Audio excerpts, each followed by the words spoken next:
Hallelujah.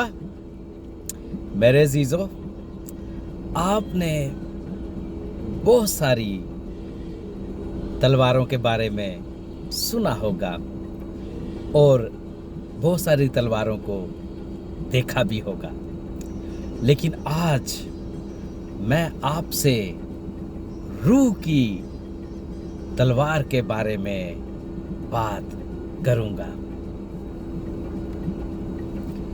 मेरे अजीजों, इफिसियों 6 बाब उसकी 17 आयत पढ़ें तो वहां पर लिखा हुआ है, और रूह की तलवार जो खुदा का कलाम है ले लो। मेरे अजीजों, ये रूह की तलवार है क्या?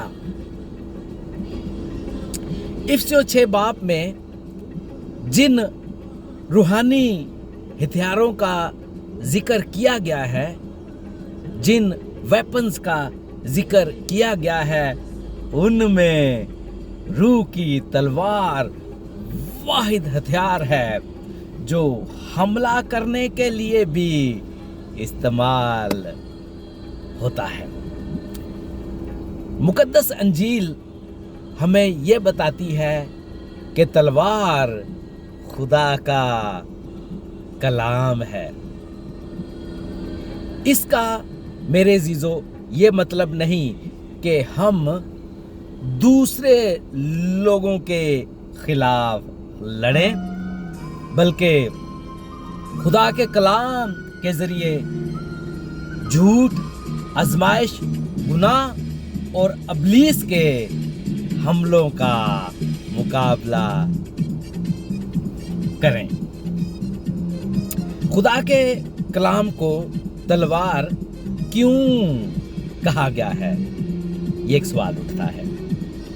इब्रानियों 4 बाब उसकी 12 आयत पढ़ें तो वहां पर कुछ यूं मरकूम है, क्योंकि खुदा का कलाम जिंदा, मुयस्सर और हर 2 धारी तलवार से ज्यादा तेज है। खुदा का कलाम हमारे दिल, हमारी सोच और हमारी जिंदगी को सही और सीधा रास्ता दिखाता है। मसीह यस्सु ने रूह की तलवार कैसे इस्तेमाल की? जब शैतान ने बियाबान में यस्सु मसीह को आजमाया तो यस्सु ने शैतान से बहस नहीं की और ना ही अपनी ताकत दिखाई, बल्कि हर आजमाइश के जवाब में फरमाया कि लिखा है।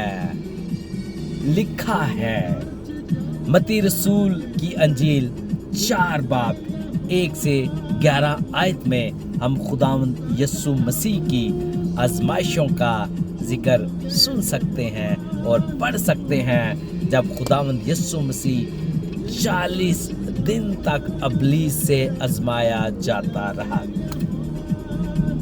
खुदावंद यस्सु ने खुदा के कलाम से जवाब दिया और शैतान बिला आखिर शर्मिंदा हुआ और वहां से 9-2-11 हुआ, यानी चला गया।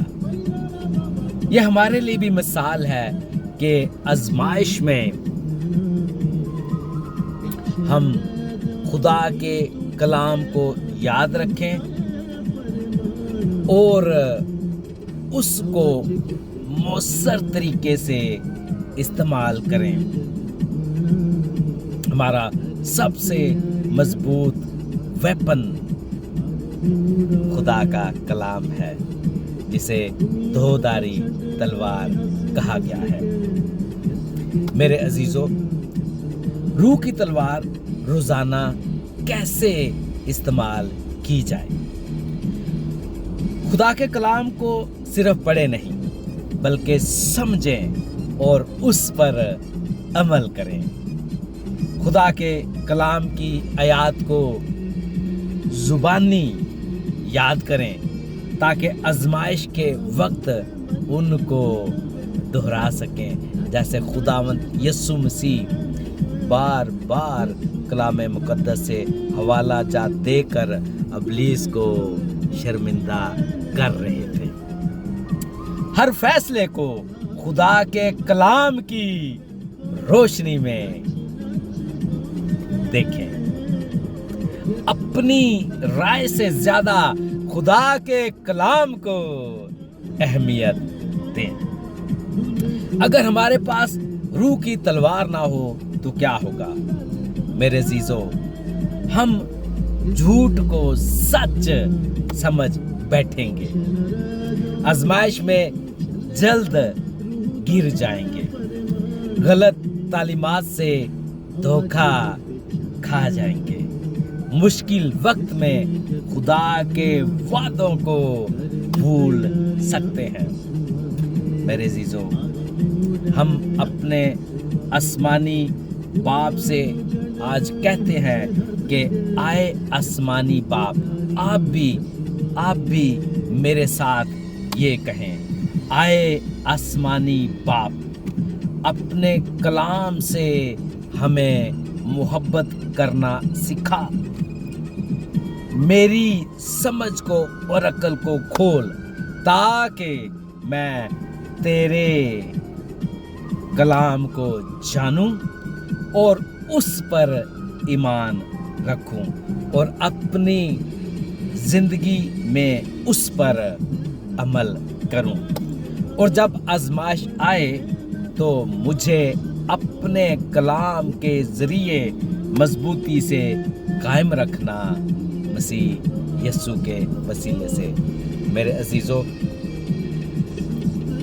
रूह की तलवार जो खुदा का कलाम है उसको अपने दिल में रखें, उसको अपने हाथ में भी रखें और जहाँ पर जाएं उस कलाम को फिजिकली तौर पर भी अपने साथ लेकर जाएं, क्योंकि अगर आप तलवार को घर छोड़कर चले जाएंगे तो आप मैदान जंग में कैसे जाएंगे।